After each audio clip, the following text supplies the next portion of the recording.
Ladies over 40, here's the truth nobody talks about. If you keep ignoring your emotions, they will take over your life, quietly, painfully, and eventually destructively. Now, maybe you've told yourself, I'll just push through this, or I don't have time to deal with these feelings. But here's the reality. Your emotions are biologically wired to demand your attention. Now, if you keep running from them, you're not just missing out on peace and joy, you're risking your own health, your relationships, and even your longevity. Today I'm going to show you exactly why feeling your feelings isn't optional anymore. And more importantly, I'll give you a practical framework that lets you process your emotions safely and then turn them into clarity, energy, and freedom. Now, most of us were taught to just toughen up or just get over it. At least I was as a kid. And maybe your mom said it, maybe your dad said it, maybe your boss said it. Society tells us that emotions are weakness and that crying, sadness, or anger is something to suppress, to push it down. But science tells us a different story, because when you ignore or suppress your emotions, your brain still reacts.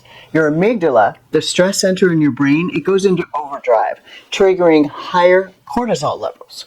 Now, cortisol is your stress hormone, and chronic high levels are linked to heart disease, anxiety, depression, and even premature aging. And none of us want that, right? I'll share with you, at 40, I had a heart attack. That was cortisol out of control. And that's right. So when we push our emotions down, your body still experiences them, often more intensely over time. You want proof?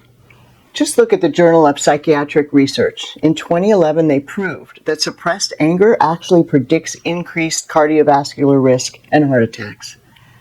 So ignoring your feelings isn't strength. It's slow self-sabotage. And if you're over 40, this can be particularly serious because your hormonal system is already shifting, and emotional regulation can feel trickier than it used to. So how do you stop being ruled by your emotions and actually use them as a tool for clarity and growth? Well, the answer isn't forcing yourself to be happy or pretending everything's fine, right? The key is learning to process your emotions safely, constructively, and without judgment. Here we talk a lot about good judgment and being gentle with yourself as you learn these things. So I've created a step-by-step framework that helps you to do exactly that. And by the end of this video, you'll know exactly what to do when emotions rise up, and you'll feel empowered to finally handle them instead of letting them handle you. And now, before we dive deeper, if you want personalized guidance, you can book a free call with me anytime. We'll go over your specific situation, and it'll show you exactly how to start feeling your feelings safely and effectively. So click on the link in the description to schedule your call today, and I'll personally assist you in that process. Okay, step 1, notice. The first step is simply noticing your emotions. Sounds simple, right? But most of us go through our day on autopilot. We feel tension, irritation, sadness, or anxiety, and we don't even acknowledge it. So here's how it works. Emotions are signals from your nervous system, and they're telling you something important about your inner world or your external environment. So mindfulness research is very clear, and it shows us that noticing your emotions without trying to change them can actually reduce the intensity of the stress response in the brain. For example, what does that look like? Imagine you're scrolling through social media and feel a pang of jealousy. Now, instead of judging yourself for being jealous or trying to distract yourself, simply say, I notice jealousy here. You've just activated a small but powerful neurological switch in your brain that gives you choice rather than reaction. I remember one day I felt inexplicably irritable with my husband. And instead of snapping, I paused and noticed I feel tense in my shoulders and really frustrated right now. And just noticing that in that moment made a huge difference for me. I didn't have to explode, and I could actually just proceed without being irritated. I just called myself out. This is what's happening. And I could just sit with the feeling instead. Step 2 is naming your emotions.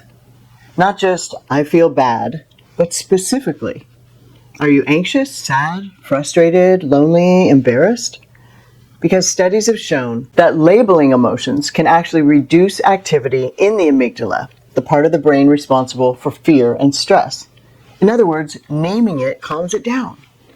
So, for example, instead of saying, I feel really overwhelmed today, just say, I feel anxious because I'm worried about my daughter's future, or whatever it is for you. And that clarity alone will shift your brain from autopilot stress to intentional reflection. Now, last week, I felt a wave of anger when a friend canceled plans at the last minute because I had planned everything around it. And I said out loud, I feel disappointed and a little resentful about this. And even just saying it out loud helped me understand it wasn't about my friend. It was about my need for connection. And I'd really looked forward to seeing her. Step 3, sit. The next step, and I'm laughing because this makes me think of, dog training or something. Sit, But let's face it, sometimes just sitting in this world of AI and robots and digitivity and everything else is like a major task. So this step, sitting with your emotions. Give your emotions space to exist without judgment. Just set aside 5 minutes where you just breathe and observe and let your feelings rise and peak, and eventually they'll pass, whatever they are. It's really empowering, as simple as it seems, just to sit with your feelings and watch what comes up. Then you're in charge, and then they're not in charge of you. And believe me, that's a much more peaceful way to live. You can think of it like a storm. If you run from it, it rages inside. If you sit with it, it'll pass naturally. And this is supported by neuroscience. Allowing emotions to run their course without acting impulsively actually engages the prefrontal cortex of your brain, the decision-making center, which really helps you respond instead of react. And I know you want to be the type of woman that is calm, cool, and collected and responds to life and doesn't run around reacting to everything, right? And we all want to be around people that are stable and solid, and I want that for you too. Okay, next step. I remember at one point my beloved mentor Ginny said to me, Britt, you have been so stressed lately. And frankly, you know the Lord. God is in charge of your life. And if you're going to be a disciple of Jesus, you want people to see you at peace. He's the Prince of Peace, right? I want people to see me as peaceful, not stressed, anxious, full of anxiety all the time, running from one thing to the next, never having a minute to breathe. Nobody wants that, right? And Ginny says, at all times, preach the gospel. And when necessary, use words. So if we're preaching the gospel at all times, just by our actions, just how we conduct ourselves without even speaking, how we walk, the tone of our voice when we speak to people, that's discipleship. And nobody's going to want what we have, which is Jesus, when we're running around like cats chasing their tails, right? So we just spoke a little bit about neuroscience, allowing emotions to run their course. Let's dive into an example about that. So imagine you just got a stressful email at work. And instead of instantly firing off a reply, sit for a few minutes. I call it restraint of pen and tongue. And notice the tension. Label it as anxiety, breathe. Watch it gradually lessen. You don't need to act on it. And by the time you respond, you're calm and you're intentional about what you want to say. Frankly, if it's very upsetting, whatever it is for me, I have a 24-hour rule. I wait 24 hours before I respond, verbally, typing, email, in any way, shape, or form. And oftentimes I'll even ask my mentor to help me reflect and then come up with a response that is really loving, or at least appropriate. Once you notice, name, and sit with your emotions, it's time to reflect and ask yourself, why am I feeling this? And what is this emotion trying to tell me? Because reflection turns raw feelings into insight. Journaling can really help with that as well. It's a powerful tool. And research shows that reflective writing can actually decrease impulsivity and increase clarity, improving your mental health, your decision making. It doesn't have to be complicated. Just a few sentences can actually make a huge difference.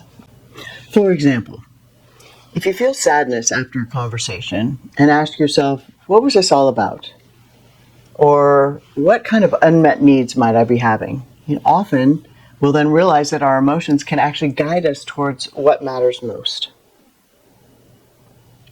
Step 5, act intentionally.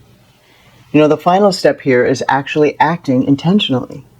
And now that you understand your feelings, you've labeled them, you sat with them, you can actually choose constructive action. Maybe that's setting a boundary. Maybe that's communicating your needs to a loved one, or journaling, or simply taking a pause. I'm so excited for you employing these tips because acting impulsively on emotions, it can actually cause harm to your relationships. But conscious action creates growth. For example, when I was frustrated with my husband in that example, instead of snapping, I was able to take a deep breath. I realized it would help me if I actually journaled my feelings. And then after that, I was able to share my feelings and my desires calmly with my husband and tell him, look, I felt hurt in that situation. I wasn't considered. And that understanding created connection instead of conflict. And we can use that with all our relationships. So if this type of support is exactly what you've been looking for, let me know. I'd love to connect with you and walk you through a framework personally and help you apply it to your life so you can finally reclaim your energy and peace. As a woman over 40, I'm here for you. So click on the link in the description to reserve your spot with me. It'd be an honor to connect with you. And once you've got the steps, it's really important to see the bigger picture and to step into your emotional mastery. Your emotional mastery can look like this. Awareness. Notice your emotions. Trust. Understand patterns and triggers. Action. Apply the tools consciously. And then repeat the cycle regularly. Over time, each repetition strengthens your emotional intelligence, reduces your being reactive, which is a blessing, and really increases your capacity for joy and resilience in life. And being over 40 comes with a unique set of challenges. I'm sure you'd agree. Hormonal shifts, career transitions, changes in family dynamics, empty nest. All sorts of emotions come and go, and some feel a lot heavier. But that's also where your wisdom comes in. You've lived through ups and downs, and now your feelings can actually guide you rather than rule you. You might feel more intense sadness about aging or loss. So instead of shoving it down, using these steps will actually help you to honor it, understand it, and make positive choices. Deepening your friendships, pursuing some passions in life, and stepping into meaningful work. It's a perfect time to step into God's destiny for you. Now, before we wrap, here's something crucial. This approach is a process with human, relatable mindsets. You don't have to be perfect. Some days you'll sit with your feelings perfectly. Other days you'll just push through or rush through, and that's okay. Progress is what matters, not perfection. I'll share I had a day where I skipped the sit step entirely, and then later I realized my emotions were still there, just nagging me. So I went back, did the steps briefly, and I felt relief. Just remember to be gentle with yourself as you go through this process, because every little step compounds in a good way. Each time you notice and reflect, you're building emotional momentum, like pushing a flywheel.